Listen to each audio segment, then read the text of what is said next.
കേറി വരൂ. അമ്മേ ദാ വരുന്നു. ചേട്ടൻ മുറിയടച്ച് ഒരേ കിടപ്പ എപ്പോഴും. അതാ ഞാൻ വന്നേ. ചേച്ചി വാ. മോള് വാ, നീ അവനെ വിളിക്ക്. വേണ്ട, ഞാൻ പോയി കണ്ടോളാം. പപ്പം പോയപ്പോ അവന്റെ വലം കൈ അറ്റതുപോലെയായി. ഞങ്ങൾക്കൊരു തുണയായിരുന്നു ആ കൊച്ചൻ. മോളകത്തേക്ക് ചെല്ലേ. വാ. ചേട്ടാ, ഇത് ആരാ വന്നേന്ന് നോക്കിയേ. ചേട്ടാ തുറക്ക്. ഒരാളെ 4-5 ദിവസമായിട്ട് കാണുന്നില്ല. വിളിച്ചിട്ട് ഫോണും എടുക്കുന്നില്ല. അതുകൊണ്ട് ഇറങ്ങിയതാ. ഞാൻ ചായ എടുക്കട്ടെ?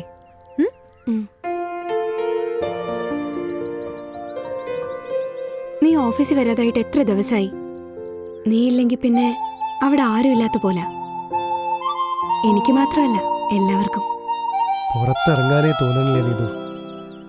വന്നാലും എങ്ങനെ ജോലി ചെയ്യും? കണ്ണടച്ച പപ്പേട്ടന്റെ മുഖമാ. എനിക്കറിയാം നിന്റെ വിഷമം. നീ എന്തായാലും നാളെ മുതൽ വന്നു തുടങ്ങണം. ഇവിടെ ഇങ്ങനെ ഇരുന്നാ നീ പിന്നെയും മൂഡ് ഓഫ് ആവുകയുള്ളൂ. വെറുതെ എങ്കിലും അവിടെ വന്നൊന്നിരിക്കേ.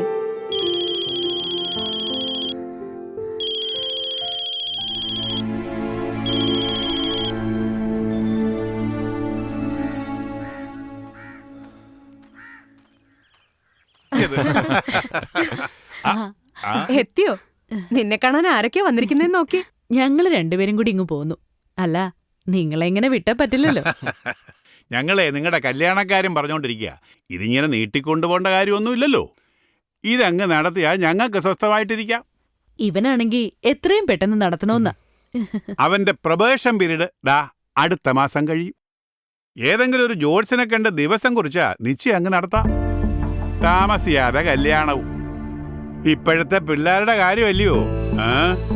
അങ്ങനെ നീട്ടിക്കൊണ്ടു പോയാലും ശരിയാവത്തില്ല. ഇവിടെ ആർക്കും അതിന് എതിരഭിപ്രായം ഇല്ലല്ലോ. ഉണ്ടോ മോളെ?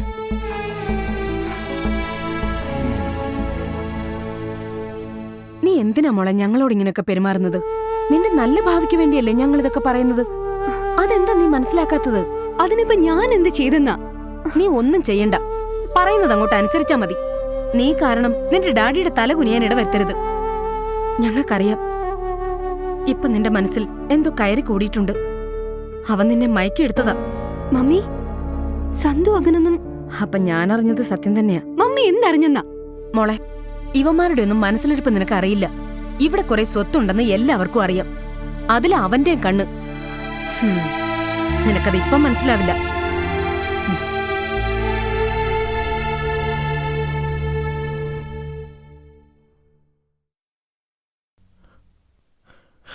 സന്തു, നീ വർക്കിലൊന്ന് ഇൻവോൾവ് ചെയ്യ്. കുറച്ച് റിലീഫ് കിട്ടും. ഞാൻ ട്രൈ ചെയ്യുന്നുണ്ട് ജോൺ. അന്ന് റെക്കോർഡ് ചെയ്താ. എന്തിനാ നല്ല ബൈറ്റ്സ് ഉണ്ടോ നോക്കിയേ. ചെല്ലേ.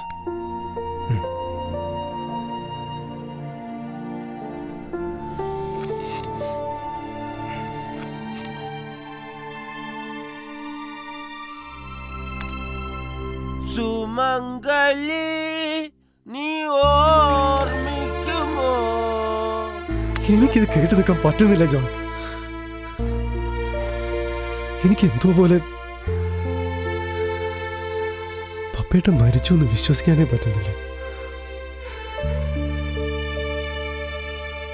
ഞാൻ ഇത്തിരി നേരം പുറത്തിരിക്കട്ടെ.